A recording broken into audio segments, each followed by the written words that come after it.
Hey everyone, it's Len from 1A Auto. Today I want to show you something very basic. It's going to be checking your cooling system.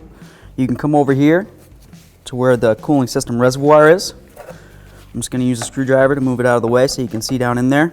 You can see where the max level is. It says MAX. Very simple to see. What you'd want to do is you'd want to remove this cap, turning it to the left counterclockwise.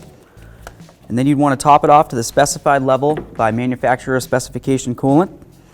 If you happen to notice that this reservoir is completely empty, more than likely you have a problem.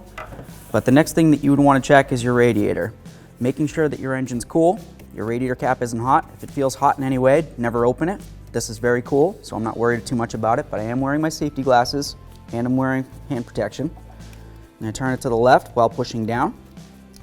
And I'm going to slowly lift this up. You can look inside there, you can see there's coolant. So the radiator system is full. So that's good news.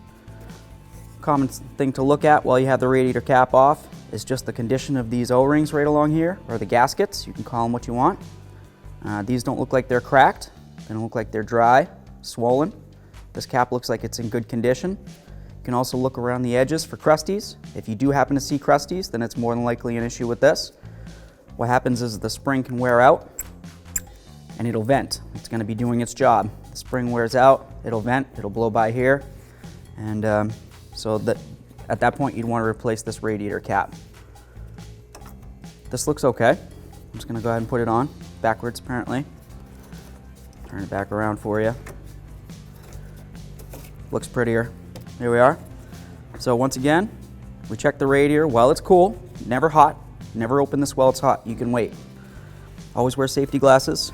You're going to want to double check down here to make sure your coolant level's full. If it's not, you top it off with manufacturer specified fluids. Looks good enough for now. Thanks for watching. Visit 1aauto.com, your place for DIY auto repairs, for great parts, great service, and more content.